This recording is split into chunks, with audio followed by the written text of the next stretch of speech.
തിരുവനന്തപുരത്ത് വൻ കഞ്ചാവ് വേട്ട. വിഴിഞ്ഞം വെങ്ങാനൂരിൽ നിന്നാണ് വൻതോതിൽ കഞ്ചാവ് പിടികൂടിയത്. കാറിൽ സൂക്ഷിച്ച നിലയിലായിരുന്നു കഞ്ചാവ്. സ്വാന്തന സാജുവിന്റെ വിശദാംശങ്ങൾ നൽകാൻ. സ്വാന്തന, ഇത് വിവരം കിട്ടിയതിന്റെ അടിസ്ഥാനത്തിൽ നടത്തിയ തെരച്ചിലാണോ കണ്ടെത്തിയത്?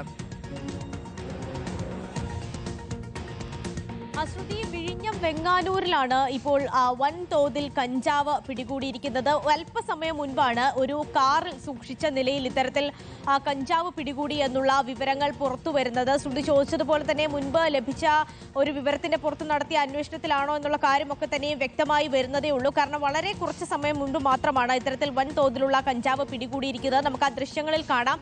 ഒരു കാറിന്റെ ഡിക്കിയിൽ സൂക്ഷിച്ച നിലയിലായിരുന്നു ഈ കഞ്ചാവുകൾ ഉണ്ടായിരുന്നത്. ഏതാണ്ട് 10ഓളം കവറുകളിൽ കെട്ടി സൂക്ഷിച്ച നിലയിലാണ് ഉണ്ടായിരുന്നത്. അത് എത്ര കിലോ ഉണ്ട്, അല്ലെങ്കിൽ കൂടുതൽ കഞ്ചാവ് ഈ കാറിന്റെ മറ്റേതെങ്കിലും ഭാഗങ്ങളിൽ സൂക്ഷിച്ചിട്ടുണ്ടോ എന്നുള്ള കാര്യത്തിലൊക്കെ തന്നെയും ഇനി വ്യക്തത വരേണ്ടതുണ്ട്. ഇതുമായി ബന്ധപ്പെട്ടുള്ള പരിശോധന ഇപ്പോൾ എന്തായാലും പോലീസ് നടത്തി വരികയാണ്. അതുപോലെ തന്നെ നമുക്ക് ആ ദൃശ്യങ്ങളിൽ കാണാം, വലിയ തോതിലുള്ള ഏതാണ്ടൊരു കിലോ കണക്കിന് സാധനം കഞ്ചാവ് അതിനകത്ത് ആ കാറിനകത്തുണ്ട് എന്നുള്ളതാണ്. മറ്റൊരു പ്രധാനപ്പെട്ട കാര്യം ശ്രുതി, ഈ കാറിനകത്ത് ഉണ്ടായിരുന്നത് ഒരു കുടുംബമാണ് എന്നുള്ള ഒരു വിവരമാണ്, ഒരു പ്രാഥമിക വിവരമാണ് ഇപ്പോൾ പുറത്തു വരുന്നത്. ഒരു സ്ത്രീയും പുരുഷനും 3 അവരുടെ മക്കളാണ് എന്നാണ് പ്രാഥമികമായി മനസ്സിലാക്കുന്നത്. 3 പേരും ഉണ്ടായിരുന്നു. അങ്ങനെ 5 പേരാണ് ഈ കാറിനകത്ത് ഉണ്ടായിരുന്നത് എന്നാണ് പ്രാഥമികമായി ലഭിക്കുന്ന വിവരം. ഇനി ഇവർ കഞ്ചാവ് കടത്താൻ ശ്രമിക്കുകയായിരുന്നു, അല്ലെങ്കിൽ മറ്റേതെങ്കിലും തരത്തിലുള്ള ഒരു സംഭവം ഇതിന് പിന്നിലുണ്ടോ എന്നൊക്കെയുള്ളത് ഇനി അറിയേണ്ടതുണ്ട്. എന്തായാലും ഇതുമായി ബന്ധപ്പെട്ടുള്ള അന്വേഷണം ഇപ്പോൾ എന്തായാലും ഊർജിതമാക്കിയിരിക്കുകയാണ്. വരും മണിക്കൂറിൽ നമുക്ക് ഇതുമായി ബന്ധപ്പെട്ടുള്ള കൂടുതൽ വിവരങ്ങളിലേക്ക് എത്താം.